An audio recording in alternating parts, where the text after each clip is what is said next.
so much for joining me today. We are going to be using my Epson 2720 EcoTint printer. I'm going to be setting it up to use for sublimation. I'm using Printer's Jack Sublimation ink, which is off of Amazon, and we're going to get started. So we have everything out of the box here. Anything that came in the box was the printer, the plug for the printer, the ink bottles, and the instructions. The instructions here come with the CD-ROM. I'm not really sure who uses CD-ROM, but that's what was in the box. The ink bottles is what the first step we are going to be doing, is removing the ink from these bottles and replacing it with sublimation ink. So to get started, we'll take this out and remove all of the ink. You can dispose of it in the sink or the toilet, and rinse the bottles out thoroughly. So I'll go ahead and do that. The ink bottles actually have 4 colors in it. The sublimation bottles match the 4 colors. So we have black ink from Epson, and we have the black ink for sublimation from Printer's Jack.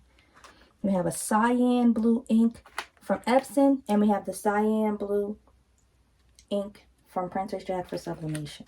Again, magenta Epson, magenta Printer's Jack sublimation ink, yellow Epson ink, and yellow sublimation printer's ink. I'm going to go ahead and dispose of the Epson ink that's in these bottles and get ready to replace it with the sublimation ink, and I'll be right back.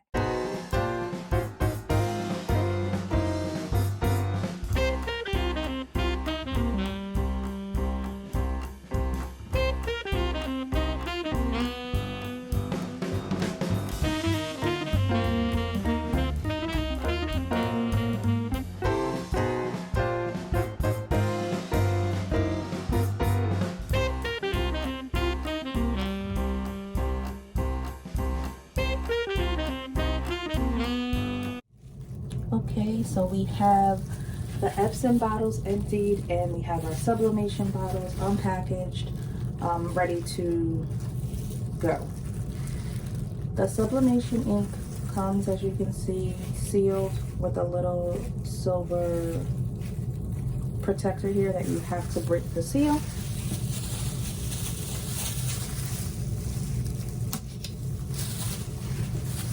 I'll just get that off of there.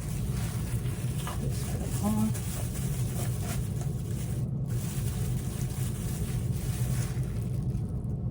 And we'll line it up with the colors that it matches with. I'll start with blue or cyan. So we have it open, the seal is broken. I'm just going to pour the sublimation Printer's Jack ink into the Epson bottle. I'll do that with all 4 of these.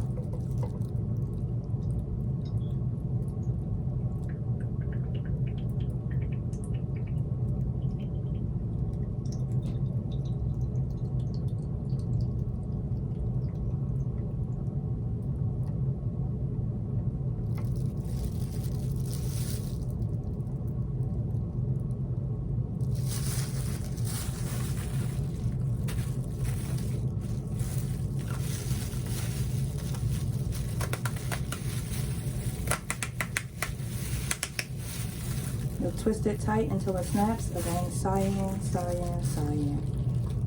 That first one is complete. And I'll just dispose of the Printer's Jack bottle.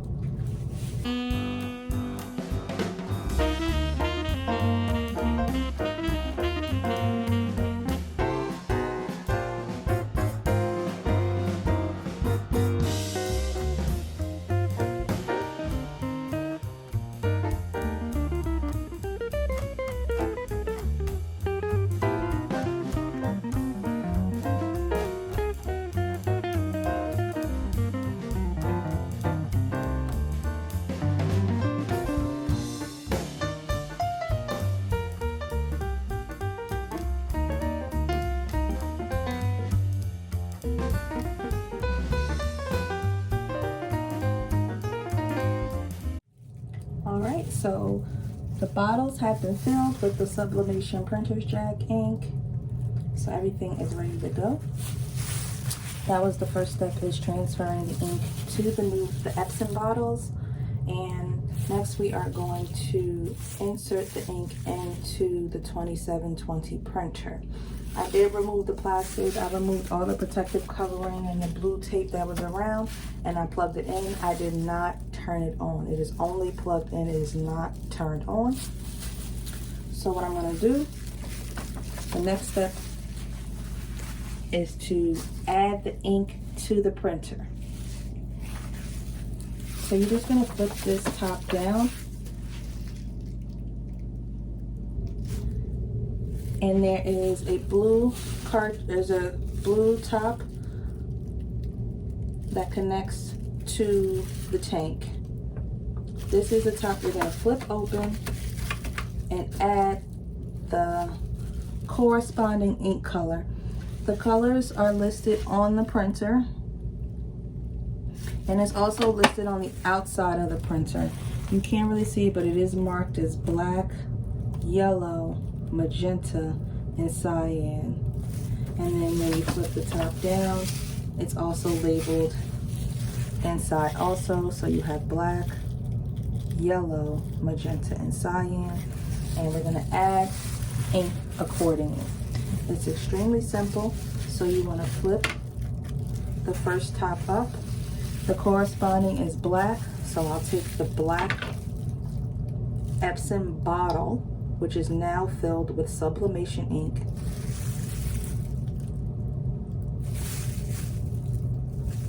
and I'm just gonna put it right on top.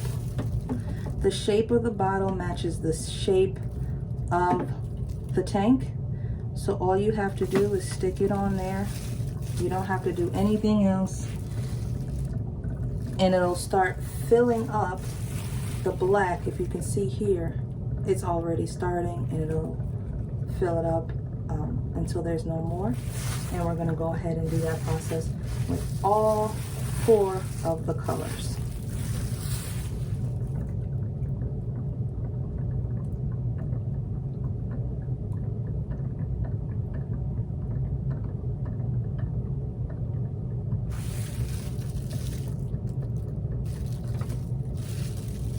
Done.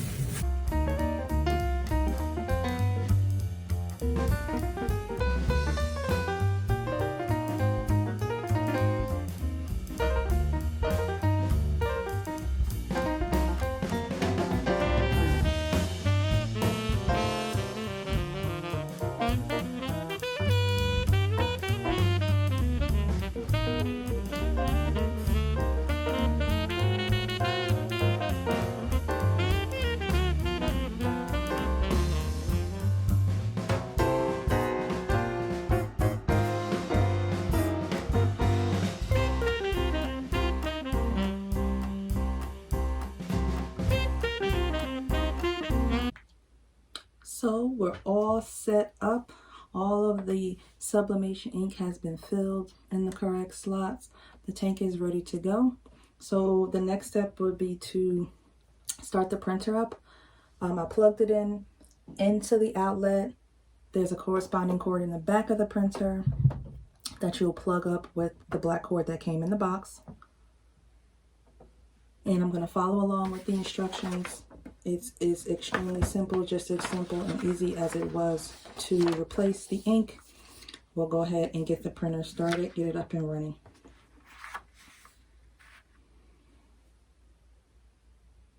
So the first step is we're going to turn on the power button.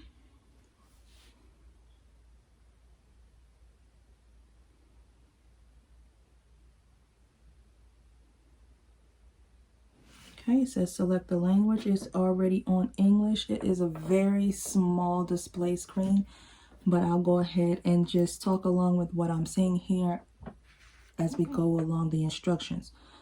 So it says select the language. The language is going to be English, so I'll press OK.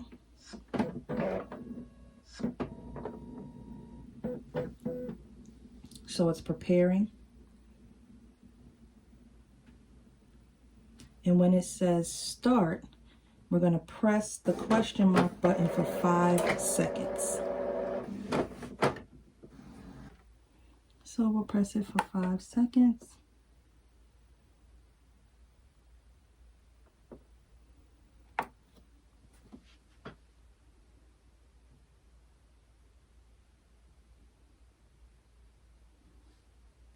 Now it's asking us to start the ink charging, and we're going to press this diamond with a line inside of it.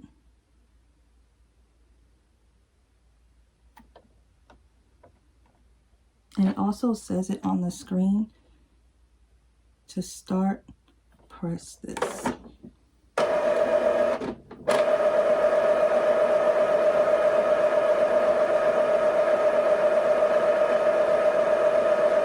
This process actually takes around 10 minutes or so. So I'm going to let it finish initializing and preparing itself. Once it's done, I'll come back and continue. Okay, so the initializing is complete on the Epson. So it says once done, press OK. I'm going to press the OK button and follow the prompts that's on the screen.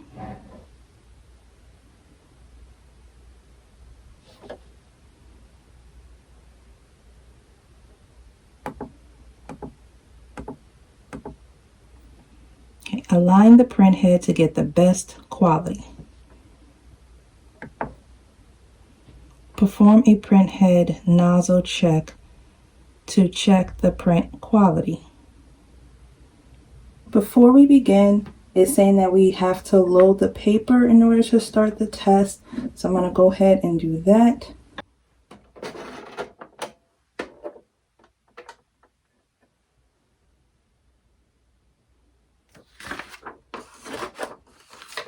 I'll load the paper in the feeder. It drops down here. So now we're ready to start the test.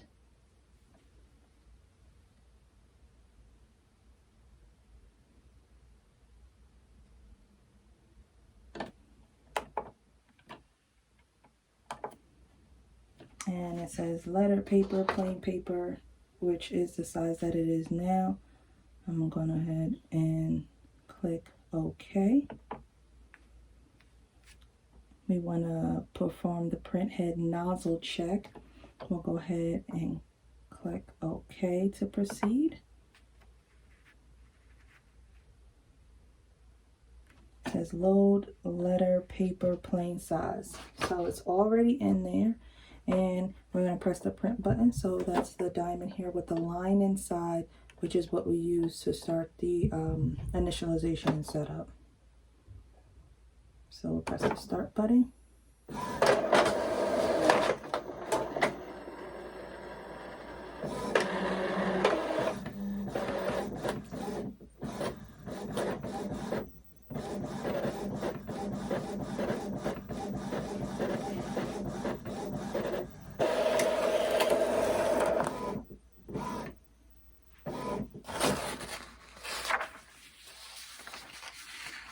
Okay.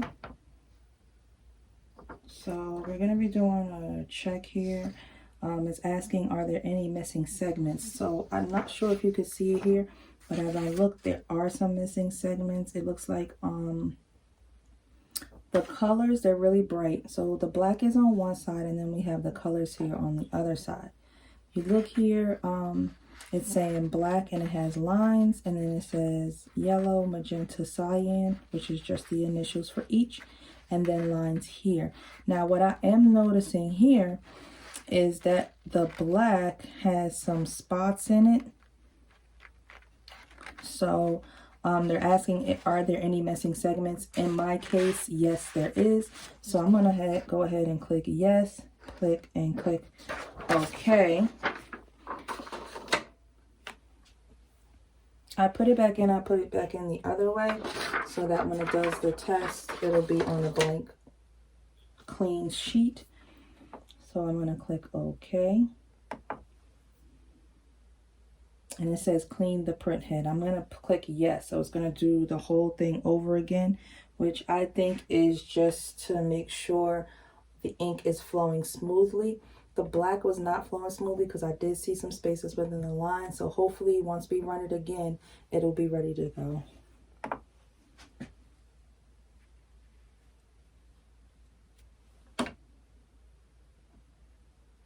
Okay, so it says clean the print head to correct the missing spaces. So press start again to do it again.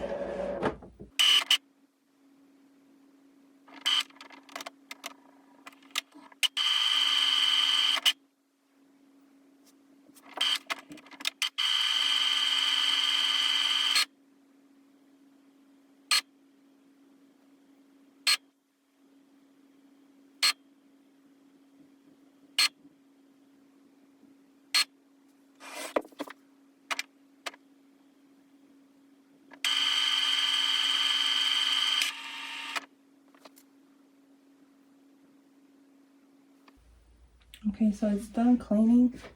So we're probably going to start it again. It says okay to proceed.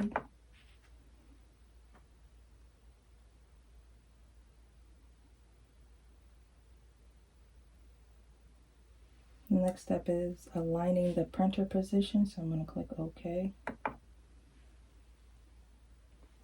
It's asking me to load paper again. Again, I just flipped the same test paper that I had on the back. So we're starting with the clear sheet. And I'm going to go ahead and confirm that the paper is in. And I'll start to print and do another test.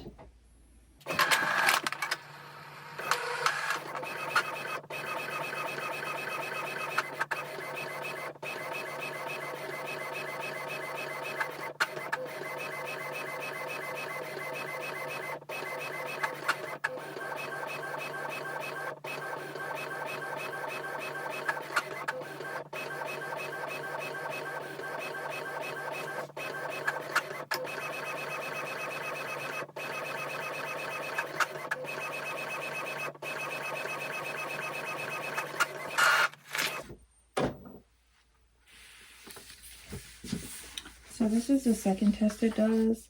It says look at the printout and choose the boxes with the least lines. On the next screen, select the number.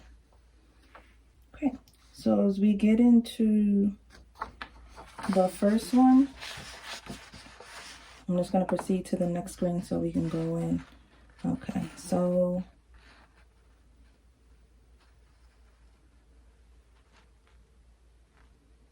number 1, I'm going to select number 3 because you may not be able to see it, but as I'm looking, this has the least lines in it. It's a pure color. There's nothing, no streaks or anything or inconsistencies in the coloring.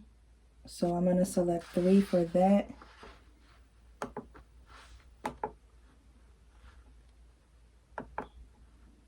For number 2, this line here, just looking at it, I think number 5 has the least amount of lines or discoloration. So I'm going to select number 5 for that, and so on and so forth. So I'm going to go ahead and select the correct colors, and then we'll go on to the next step.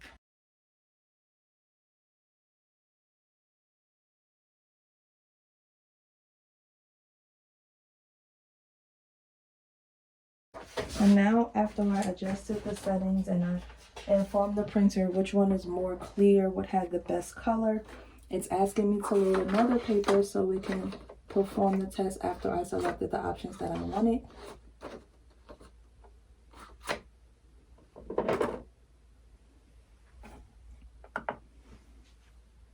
Click OK.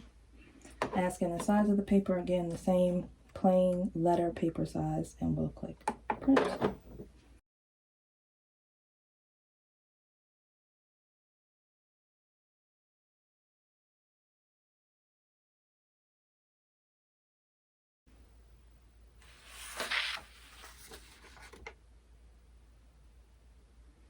Okay, next test says choose rectangles that are not separated or overlapped.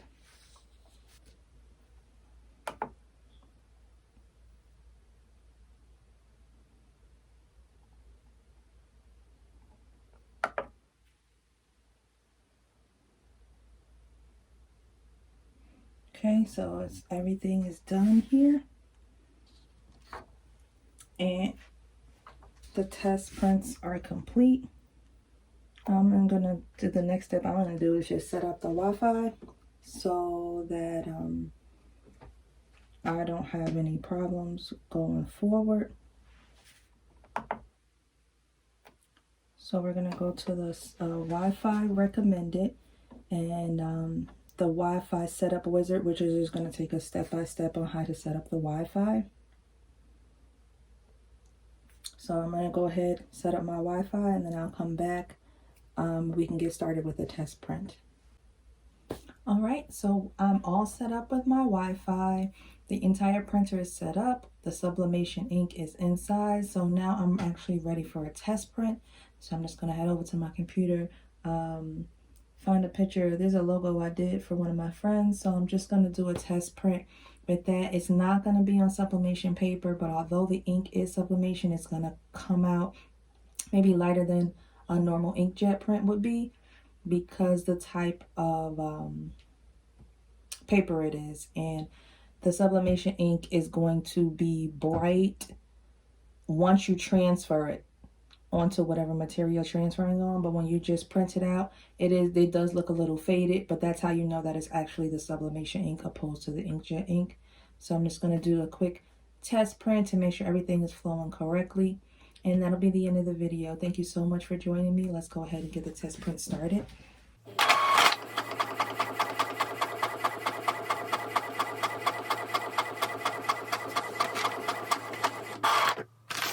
This is perfect. This is actually perfect. This is the design. This is the logo. Everything printed out exactly the way that it should. As I stated, the colors won't be as vibrant on a regular print because this is sublimation ink. But once you actually put it on whatever material, the color will get brighter, and you will be able to see it more. It will just look lighter. It will just be a better coloring. But because it's on regular paper, it looks like this. But this is just the sign for me to know that the printer is absolutely working correctly. The colors are working correctly, and the ink was inserted correctly. So we're all set. That is how you would use this printer for sublimation, and everything went well. I hope this video was very helpful to people. The process is very simple. This printer was only $199, so it is a great investment for anyone who is looking to start sublimating. Thank you for joining me. If this video was helpful to you, please leave a comment, like, share it with other people. If you have any additional questions, please feel free to put it in the comments, and I will answer them all as I can. Thank you.